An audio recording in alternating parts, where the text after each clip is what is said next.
Assalamu alaikum достор. Бүгін біз Ош шаарындабыз. Сактоо шарттары жөнүндөгү мыйзамды окуп көргөнсүңөрбү? Мага элдер видео жиберет да. Жанагы мөөнөтүнөн мурда бузулуп калган продукциялар жөнүндө. Вот продукциялар бул жакта жатат. Ушул продукция бирөө жарымдын үйүнө барат. Вот мага элдер жиберет. Йогурт силер жеп аткан йогурттар ушул жерден барат. Бул финик. Эл көрбөс эле бере беребиз деген түшүнүктөн алыс болушубуз керек. Бүгін ишке келдим. Аккант деп айтабыз. Мына дал консервадан ботулизм оорусу чыгат. Бирок бир нерсени айтам. Элдер сапаттуу акчаны берип аткандан кийин алардын укугу сапаттуу продукцияны алуу. Вот ушул нерсени каалайбыз биз. Биз жебегиле, ичпегиле деп айтпайбыз. Биз болгону кандай шартта сакталып атат, ошону көргөзүп беребиз.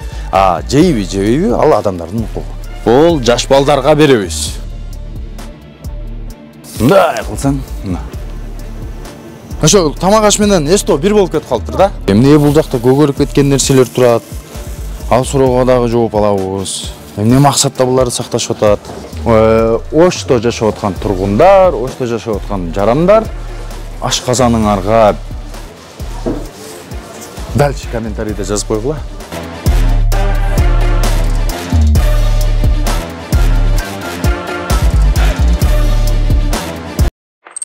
Бесплатное приложение Sheretman для тех, кто ищет высококвалифицированного и опытного сварщика. Теперь уже не надо просматривать сотни объявлений в газетах и на сайтах. Нет необходимости звонить на десятки номеров и искать помощи у знакомых. Достаточно одного клика, и к вашим услугам сотни сварщиков из нужного вам региона. Ознакомившись с анкетой, рейтингом и списком выполненных объектов каждого сварщика, прочитав отзывы на его странице, вы можете подобрать нужного вам специалиста. Вам остается только выбрать, и требуемый сварщик будет на связи. Благодаря приложению Sheretman вы уже не рискуете работать с недобросовестными специалистами. Экономите время и средства. Просто скачайте приложение Sheretman.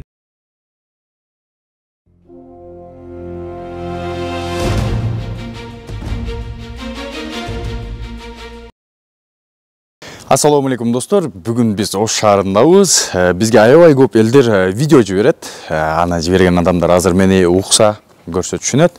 Жанагы товарлардын мөөнөтүнөн мурда бузулуп калган, сапаты бузулуп калган продукцияларды аябай көп жиберишет. Анткени срок годности турса дагы, бирок плесинг болуп кеткен, ирип кеткен продукцияларды көргөзүшөт. Мен ар дайым аларга айтып келем, бүгүн жалпыга айткым келип атат ушул нерсени. Товарлардын сактоо нормалары деп мыйзамда даана көргөзүлгөн. Туура эмес сактоо учурунда товарлар мөөнөтүнөн мурда сапаты бузулуп калышы толук ыктымал. Ошондуктан бүгүн биз Ош шаарында жайгашкан ушундай жемиштерди сактаган складдар жайгашкан жерге келгенбиз. Товарлардын сактоо нормалары кандай деңгээлде сакталып жатат, алар кайсыл жерде сакташат, кандай шартта сакташат, ошону бүгүн көргөзүп бергенге аракет кылабыз. Саламатсызбы эжеке? Атым Али, фамилия Мергешев. Байкелер, сиз ким боласыз бул жакта? Мен просто рабочий. Жетекчи эжекебиз окшойт, Чакырып койсоңуз бизге айырмасы деле жок негизи. Ким болот? Биздин суроолорго жооп берсе, ошо жетет бизге. Сактоо шарттары жөнүндөгү мыйзамды окуп көргөнсүңөрбү? Мага элдер видео жиберет да. Жанагы мөөнөтүнөн мурда бузулуп калган продукциялар жөнүндө. Мына ушундай молоко, мына өзүңүз асорти көргөзүп атасыз. Кетчуп же болбосо жанагы йогурт сыяктуу. Ошону айтып атам, туура эмес сакталышына. Азыр мына биз көргөзүп берели. Мына молоко жерде сакталып атат, бирок сактоо нормасы таптакыр башка. Бул жерде аккумулятор бар, еще и так далее, каша. Бирок бул эртең дагы бир жарандын үйүнө барат. Вот продукциялар бул жакта жатат. Сактоо нормалары мыйзам көзү менен караганда абсолюттүк турда туура эмес. Эл билсин долбоору десеңиз, ушул продукция бирөө жарымдын үйүнө барат. Бул бир, экинчиси, вот мага элдер жиберет.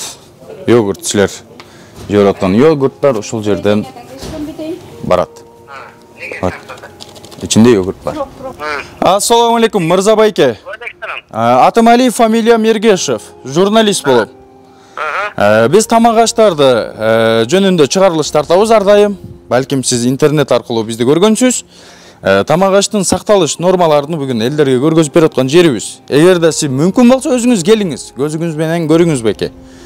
Же болбосо ордуңузга бир жооп бере турган адамды жиберсеңиз аябай жакшы болмок. Аны мен азыр бара албайм, убакыты жок. Макул байке. Биз анда Наржан тарта бергиле. биз кандай болсо ушундай элдерге көргөзүп кетербиз. Мына эжеке, рахмат. Бул жакта соленый продукциялар. Жок, бул территорияда турат. Мына территорияда. Ооба, тартып атабыз акырындан. Берейинби? Бул финик. Бул финик. Бул финик. Вот. Буну абсолюттүк түрдө сатканга болбойт. Кени. Эмнеге турат бул складда? Просто биз ошокко бакы немелерди ошокко тыгабыз да бакы. Жок, ал силердин сөзүңөр да байке. Анда мындай кылбайлыбы? Мына складты жынаштырып салбайсыңарбы? Бар эле ушу складдын ичинде турбайбы? Жок, мына да бизде мындай азыр. Мен тартагыла просто. Биз азыр мына товарды алып келген товар. Азыр онайда поддон бар аны. Поддондун үстүнө коебуз. Ушу продукцияңызды алып көргөзсөм болобу? Жок, сизге көргөзөм. Сизге көргөзүп берем, аны эл көрөт. Бул продукция менен мына продукциянын статусунда кандай айырма бар? Жок, ол иштен чыккан продукция. Ал жактагы продукция дагы иштен чыккан, бул жактагы продукция дагы иштен чыккан. Ар кимдин өз чындыгы бар деген сөз. Андай кылганга болбойт байкелер. Эл көрбөсө эле бере беребиз деген түшүнүктөн алыс болушубуз керек. Томатка кандай дейсиз? Мына томатка эмне деп айтасыз? Бунун дагы мөөнөт өтүп кеткен же жараксызбы? Сатылбай турган деңгээлдеби? Келиңиз эми. Мына турганы туурабы? Жок, мен Туура эмес, анткени буга срок 2 жыл коюлат. Бирок 2 жыл эмес бул. 6-7 айда бирөөнүн үйүндө көгөрүп кетет. мен бүгүн ишке келдим да бuyakka. Бүгүн ишке келдим. Бирок байке жаман көрбөңүз. Мен 5-жылы журналистикада келип атам. 1 жыл мурда келдим деген адамды көрө элекмин. Мен көрөм өзүм. Силерди жакшы, зор, силерди иштешиңерге рахмат. Ошо элди деп силер жүрөсүңөр. Элди деп жүрөсүңөр. Азыр мына сиз көзүңүз менен көрүп атасыз, туурабы? Калыстык кылбай атамбы? Калыс айтып атам, туурабы? Силерди ишиңер калыс. Рахмат. Силерди ишиңер чындык. Ошону көргөзүп берип атам. Жок, силер болбосоңор, уже али неправильный продукциялар көп болуп. Ооба байке. Чындыкты силер чыгарып атасыңар. Рахмат сизге дагы. Томат продукциялары отравление болгон адамдар аябай жакшы билет. Бул нерседен отравление болгон адамдар туган туушканыңар, кошунаңарга айтып койгула. Бул продукциядан отравление болуп кандай болот. Вот жанагы аккант деп айтабыз. Ушундай жагдай. Бул соленый менен томаттын сактоо нормасы таптакыр башка. Ботулизм оорусуна келебиз. Мына дал консервадан ботулизм оорусу чыгат. Аны ботулизм эмне экенин билген адамдар аябай жакшы билет. Эжеке, ботулизмди билесизби? Складда турганда кандай жерде сакталыш? Складда турбасын деп айтабыз. Сиз мынаны турганын караңыз. Жерде. Негизи сактоо нормалары жөнүндөгү мыйзамды бир жолу болсо да окуп көргөнсүзбү? Жок, окуп көргөн эмессиз, эжеке. Туурабы? Түшүнүк кандай? Түшүнөм дегенде. Мына мен сизге жөнөкөй суроолор. Мына канча градуста сакталыш керек? Түшүнөм дедиңиз го? Ошого айтып өтөм. Мына продукция канча градуста сакталыш керек? Эң кызыгы мына науат деген кайсыл жерде сакталышы керек? 1 жыл. Мыначы? Мен уруксатым жок, тартышпасын деп атат. Болбосо келсин. Мыйзам чегинде бизди съемканы токтотконго аракет кылып көрсүн. Бирок биздин азыркы действиябыз толук түрдө мыйзамдуу. Биз аны мыйзамдуу деп санайбыз. Мына кандай жерде сакталыш керек? Ушундай деңгээлде болобу? Эжеке жооп бербегени менен мыйзам жооп берип коет бул нерселер үчүн. Бул жакта тамак аш продукциясы, эжеке 1 жыл сакталышы керек деп айттым, мына 1 жыл сакталышы керек. Мен бул нерселерди жатка билем. Эжекелер, байкелер, силер кээ бир адамдар айтышы мүмкүн. Эмне кыласың бирөөнүн оокатына кийгилишип, эмне кыласың тигиндей кылып, андай кылып, мындай кылып деши мүмкүн. Бирок бир нерсени айтам. Элдер сапаттуу акчаны берип аткандан кийин алардын укугу сапаттуу продукцияны алуу. Вот ушу нерсени каалайбыз биз. Ар дайым сатуучулар же болбосо иштеп чыгаруучу адамдар кардарларды сыйлаш керек деп биз эсептейбиз. Анткени мыйзам ушундай карайт. Мыйзам адамдардын укуктарын тебеленүүсүнө жол бербейт. Биз ошол мыйзамдын негизинде бул нерселерди жарытып берип атабыз. Биз жебегиле, ичпегиле деп айтпайбыз. Биз болгону кандай шартта сакталып атат, ошону көргөзүп беребиз. Жейби, жебейби, ал адамдардын укугу. фунчоза салат кыласыңар үйгө апарып, күрүч, плов жасайсыңар. Бул жак раздевалка болуп кетиптир. Бөлүнгөн эмес эми ушундай да. Дагы кант жерде жатат бул жакта. Бул дагы кант экен. Сuguşенное молоко. Бул жаш балдарга беребиз. Жаш балдар жейт. Уксус. Мына сага уксустун сактоо нормасы. Сода. Эң кызыгы майонез. Коноктор келгенде салат жасайсыңар. Ал абсолютно билбейсиңер, ал кандай шартта сакталат, каяктан келген туурабы. Самый главный биз конокторду сыйлайбыз, аларга салат жасашыбыз керек. Болду, бизге ошо кызык. Бирок үйгө апарып туруп салаттын үстүнө саларың менен ал көгөрүп чыгат. Плесиң. Вот мындай жерде турса плесиң эмес, башка нерсе да болот. Вот, ушул холодильникти карагыла. Мындай кылсаң, мына. Бирок анын ичинде эмне бар? Анын ичине кызыгып көрөбүз. Майонез, сливочное масло, дагы сливочное масло. Мына кооз болуп барат үйүңүздөргө. Мына ушундай. Бунусуна өтөбүз. Налкы холодильникти көргөзбөдүң Али дегендер болот. Бирөө эксперимент кылып көрүптүр, мындай кылып, мына. Мага окшогон бир любопытный адам бар экен. Мына дагы масло. Автозапчасти да сатасыңарбы? Жок, шу жерден машина менен доставка болот. Доставка болот, машинага, Немелери да. Буюмдары. Ошо тамак аш менен эсто бир болуп кетип калыптыр да? Тамак аш эмес, кичине мына жерде бузулуп калгандарын коюп турушкан да эми. Жакшы экен.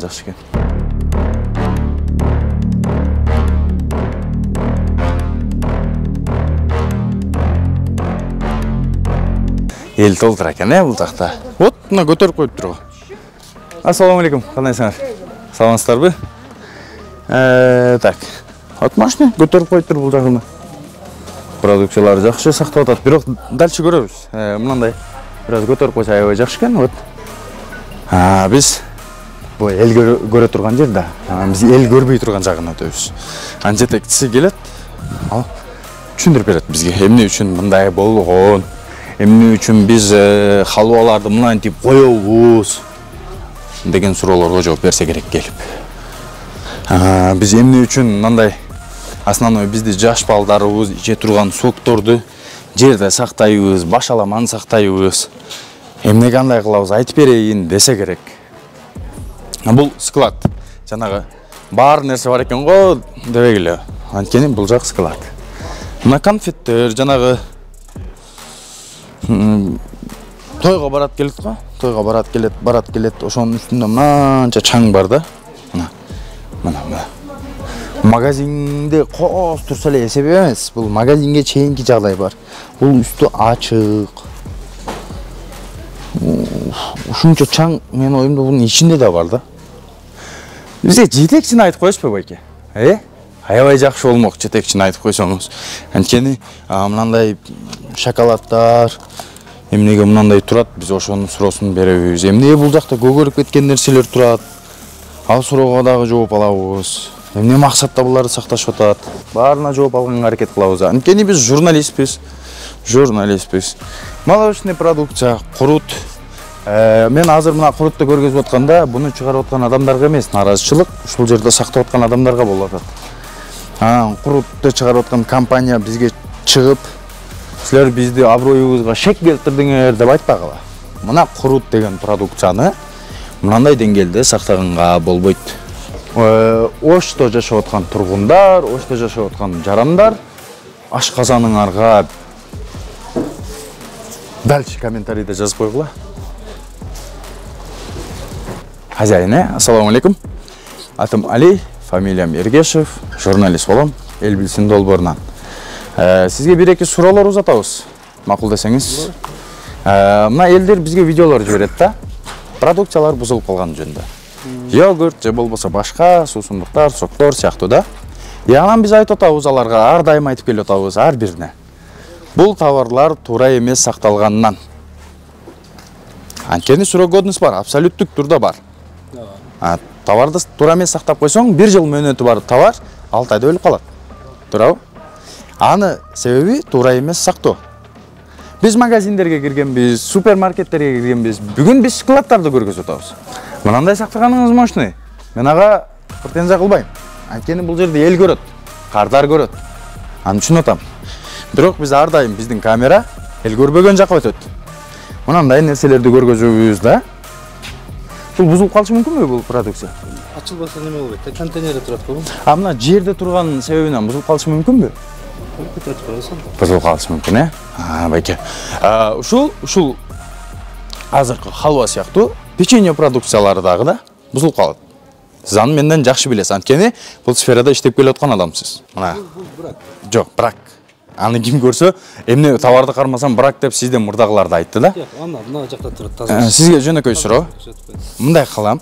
Мына чаңды көрүп атасыз. Ушул эле чаң мына жактан кирип, продукциянын үстүндө болушу мүмкүнбү? Болот, э? Ошол турган товар мына жакта турат да. Макул. Булар дагы бракпы? Жок, брак эмес. Бирок эмине мен кармаган брак. Ошол үчөө просто возврат калды бөлүп алып коебуз. Бунун срогу бүтүп калганбы? Анын срогу да жок го буну. Аралашып келип калыптыр да, аралашып келгенбиз. Мына жерде 2022-жылкы печат турат, туурабы? Мына. Көрүп атасызбы? А үстүнөн эле эмнеге 23 басып коюшкан? Ошон үчүн бөлүп койгон. Жок, сизге суроо берип атам. Эмнеге мына 2022 менен 23-түн печаты басылган? Үчөөнү көрдүң, Анан суроо жаралат да. Жаңыртканбы деп, ооба, үчөөнү көрдүм. Жок, мен печатты сурап атам. Же өзүмөн кошуп койдум бул нерсени. Бул жак склад. Бул продукциялар сатылат, туурабы? Макул, сакталган нерселер сатылат. Мына жердеги продукцияны алып кетип калышты. Мен азыр көргөзүп бергем. Эмнеге алып кетип калышты аны? Жок, бул жактагы башка. Мына турат. Байке, мен буну бул жактан алдым. Мен бул жакта пакетте көгөрүп кеткен продукцияны көргөзгөм. Көгөрүп кеткен сатылбайт дейм. Сотрудниктериңизден сурап көрбөйсүзбү? Жок, көгөрүп. Ушул жердеги пакетти ким алды деген суроону берип көрүңүзчү. Сен деле албайсың да көгөрүп кеткен нерсени адам. Тонар азыр байкени сүйлөп аткан жерине мен жанагы продукцияны көргөзөм. Жана биз көргөзгөн продукцияны элдер көрдү, аны мен съемка кылгам. Көгөрүп кеткен бир пакет продукция. Кааласаңыз жумушчуларыңыздан сурап көрүңүз, какалдыңар жигиттер деп. Мусорчу турган болсо. Жалган айтпаса, мына жерде деп айтса керек. Мен өрбөтүшүм күнү мусор алып чыгып жем, көгөрүп кеткен нерсе мандалык касак болуп калат да. Бага нерсе калып кетти, мүмкүн урушукпайын алып чыгып кетсе керек. Туура. Бирок бир нерсени моюнга алыш керек. Сизден мурдагы тарткан складыбызга караганда шарттар более-менее жакшы. Анткени эмнеге дей турган болсо, мынанча чаңды көрдүк бир складка кирип. Мөөнөт өтүп кеткен же болбосо шарты аябай начар сакталып аткан нерселерди көрдүк да. Ушул продукциялар туура эмес сактаса бузулабы? Бир адамдар айтышы мүмкүн да, сен журналистсиң, сен каяктан билесиң, аны иштетип аткан адамдар билет деп калышы мүмкүн да. Бузулат эми бизде бир нерсе көп турбайт да. Жок, негизи ошо туура эмес сактаса бузулабы? Бузулат, ооба. Конечно бузулат. Мисалы, азыр бул склад. Дүң баада сатасыңар да, туурабы? Силерден кеткенден кийин дагы бир магазинге барып туруш керек да, бул кардар алгыча. Вот ушундай жагдай дагы бар да. Мен ошону айтып атам. Элдер сатып алып туруп, үйүнө барып туруп чыгарса, плесинг чыгат. Көгөрүп кетет, башка ушундай сыяктуу да бузулуп калган продукцияны көрөт. Анан резко биз иштеп чыгарган заводко айтабыз ал нерсени. Ал хорошо, кийинки келеңерде көтөртүп бар жогун жакшылап неме кылып коебуз. Рахмат байке сизге. Вот жетекчилик ушундай нерселерди ушундай кылып чечсе, биз алау качан эле өнүп кетмекпиз да. Бул жакта дагы складтар бар. Эң кызыгын айтып берейин, мына склад жабылып калды. Биз келгенде жабылды. Мына склад ачык болчу. Андан сырткары наркы склад, ошондо көргөзүп берсең. Склад номер 3 деген, анын дагы эшиги жабылып калды. Бул дагы жабылып калды. Бул жактагы складтар жабылып калды катар арасына. Биз не деп айтабыз? Бул дагы жабылып калдыбы? Саламатсызбы? У людей же вы не должны снимать. Вы должны спрашивать у меня. Вы должны спрашивать у меня, можете ли вы меня снимать. Вы можете снимать общественные места, но людей вы не имеете права снимать. Азыр мына жер кандай жер? Но людей, я же частное лицо, понимаете? Частное лицо болсо үйүңүздө отуруңуз да анда. Үйүңүздө тарта албайбыз биз. Так, вы меня не можете снимать. Вы должны у меня спрашивать, можно ли вас снять. Так, снимайте место, но не меня же. Андай түшүнүк жок да. Есть такое. Каякта? Можете прочитать везде, это нельзя снимать человека без его спроса. Азыр интернеттин заманы, көргөзүп бериңизчи. Уберите камеру, не надо меня снимать. Камерадан уялам десе болот го, мыйзам дебей. Андай мыйзам жок да. Есть. Где? Не знаю, но не можете снимать что угодно. Космостабы, же Марстабы, же каякта бар, Юпитерде бар андай мыйзам. Каякта, Кыргызстанда жок. Человека нельзя снимать без его разрешения. Каякта? По факту, каякта? В любом месте есть такое, что человека нельзя снимать. Марстан түшкөнбү бул кыз? Же Юпитерден келгенби? Кыргызстанда андай мыйзам жок. Баары адвокат, баары юрист. Уберите камеру, удалите все, что со мной связано. Заявление жазыңыз анда, сотко бериш керек. Машина болот. Я сегодня же это сделаю. Молодец, Давайте. молодец. Баары складты көргөзүп бере албадык, анткени көп складтар жабылып калды. Азыр көргөзүп бергендей эшиктери жабылып калды. Бирок колубуздан келишинче көргөзүп бердик. Чыныгы бааны ар дайым эл берет.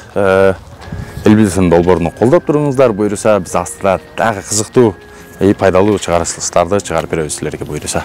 Жалпыңыздарга рахмат.